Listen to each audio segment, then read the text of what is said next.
ሰላም ይብዛላችሁ የተወደዳችሁ የክህሎት ቤተሰቦች እንዴት ናችሁ? ሰላም ነው። ተክሌ ብርሃነ መስቀል ነኝ። እስካሁን ድረስ ያቀረብኳችሁ ያሉ ቪዲዮዎችን እየተከታተላችሁ ሐሳብ እየሰጣችሁኝ ስለሆነ አመሰግናለሁ። ዛሬ ደግሞ ከባለፈው ሳምንት የሚቀጥል ቪዲዮ ይቀርብ ያለው የባለፈውን ሳምንት የቮካል ትምህርት ካስታወሳችሁ ቫውል የሆኑ ድምጾችን እንዴት አናባቢ የሆኑ ድምጾችን እንዴት ነው የምናወጣው? ቫውል አናባቢ ድምጾችን ስናወጣ የሚኖረን የአፍ ቅርጽ ምን ይመስላል የሚለውን አቅርቤላችሁ ነበር። ያው በእንግሊዘኛ እናቃለን ኤ ኢ አይ ኦ ዩ ይባላሉ። ደግሞ እኔ ባለፈው ሳቀርብላችሁ ግን እኛ የራሳችን ቋንቋ ስላለን ከራሳችን ቋንቋ ጋር ሊሄድ የሚችለውን በራሳችን ቋንቋ ስለሆነ ዜማ የምንሰራው ከራሳችን ጋር ሊሄድ የሚችለውን የአማርኛ ፊደላት መሰረት ያደረገ አናባቢ ፊደላት ኤ አ ኡ ኢ አ ኤ ኦ እነዚህን የአዘር የሆኑትን አናባቢ ፊደላት ስናወጣ ድምጽ ስናወጣ እንዴት ነው የአፋችን ቅርጽ መምሰል ያለበት የሚለውን አሳይቻችኋለሁ። ምክንያቱም በድምጻችን ላይ ትልቅ ተጽዕኖ ስላላቸው እሱን ቪዲዮ ያልተመለከታችሁ ሰዎች ዲስክሪፕሽን ቦክስ ላይ አስቀምጥላችኋለሁ መመልከት ትችላላችሁ። ዛሬ ደግሞ ከዛው ጋር የተገናኘ ትምህርት ይዤላችሁ ቀርባለሁ። በድምጽ ጥራት ላይ ሌላ ተጽዕኖ ሊፈጥሩ የሚችሉ አንደኛ ፖስቸራችን ነው፣ አቋቋማችን ነው። ሁሉ ጊዜ ድምጽ ስናወጣ ወይም የድምጽ ልምምድ ስናደርግ ፖስቸራችን መምሰል ያለበት እንደዚህ ቀጥ ነው ማለት ያለብን። ሙሉ ለሙሉ ቀጥ ነው፣ ከአንገታችን ቀና ብለን ቀጥ ማለት አለብን። ምክንያቱም ድምጽ ስናወጣ አንገታችን ወደታች ስናቀረቅርና ቀጥ ስንል በድምጻችን ላይ ተጽዕኖ አለው። ለምሳሌ አንድ ድምጽ ላውጣና ያንን ድምጽ ጎንበስ ብዬ ደግሞ ድምጹን ሳላቋርጠው ሳላቆም ከአንገቴ ጎንበስ ብዬ ደግሞ ድምጹ እንዴት እንደሚለወጥ ማስተዋል ትችላላችሁ። ላ አሁን አንገቴን በማቀረቅርበት ጊዜ የድምጹ ቶን እየተቀየረ ነው የሚመጣው። ስለዚህ አንዳንድ ሰዎች ልምድ አድርገውት ጎንበስ ብለው እንደዚህ የሚዘምሩ ድምጽ የሚያወጡ ሰዎች አሉ እና እንደዛ አይነት አቀራረብ ለተመልካችም ጥሩ አይደለም፣ እንዲሁም ደግሞ ድምጻችንን አፌክት ያደርጋል። ስለዚህ ድምጽ ስናወጣ ቀጥ ብለን አንገታችን መታጠፍ የለበትም ማለት ነው። ስለዚህ ድምጽ ስናወጣ እናንተም በቤታችሁ ሆናችሁ እንድትሞክሩት ነው። አንድ ድምጽ አውጥታችሁ አንገታችሁን ስታጥፉት ያ ድምጽ ቶኑን ይቀይራል። ስለዚህ እናንተ እንደዚህ አይነት ልምምድ ያላችሁ ሰዎች ካላችሁ ከዚህ በኋላ ይሄንን ልምምድ መተው አለባችሁ ማለት ነው። ወደ ሁለተኛው ልለፍ። ሁለተኛው ደግሞ ብዙ ሰዎች የሚቸገሩበት ጉዳይ ነው።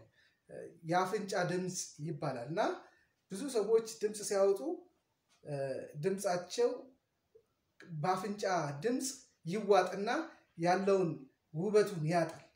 ስለዚህ ይሄ የኔ ድምጽ የአፍንጫ ነው ወይስ ክሊር የሆነ ንጹህ የሆነ በድምጽ አውታሪ የተፈጠረው ጥርት ያለ ድምጽ ነው የሚለውን ደግሞ ለማወቅ ቀላል ነገር ላሳያችሁ። ይሄንንም ደግሞ ለመለየት ትክክለኛ ጥርት ያለ ድምጽ ያወጣው ነው ወይስ የአፍንጫዬ ድምጽ ተጽዕኖ ፈጥሮብኛል ድምጼ ላይ የሚለውን ወይም ደግሞ የሚያዳምጡኝ ሰዎች ላይ ጆሮ ላይ ትክክለኛ ድምጽ እየወጣ ነው አይደል የሚለውን ለማወቅ ደግሞ አሁን ደግሞ አንድ ድምጽ አወጣለሁ። ያንን የማወጣውን ድምጽ ትክክለኛ ድምጽ መሆኑን ወይም ደግሞ የአፍንጫ ድምጽ አብሮት እንዳለና እንደሌለ ለማረጋገጥ ድምጹን ካወጣው በኋላ አፍንጫዬን ይዛለሁ እና አፍንጫዬን በሚይዝበት ጊዜ የድምጹ ቶን ይቀያየራል። እስኪ ለምሳሌ አንድ ድምጽ ላውጣና ያንን ድምጽ እንስማው። ላ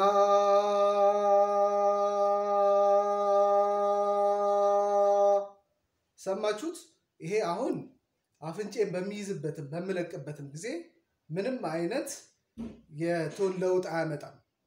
እስኪ ደግሞ አሁን ደግሞ ላውጣና ድምጽ ላውጣና ያንን ድምጽ እያወጣው አፍንጫዬን ይዛለሁ። አፍንጫዬን ሲይዝ የድምጹ ቶኑ ሲቀየር ትሰማላችሁ። ላ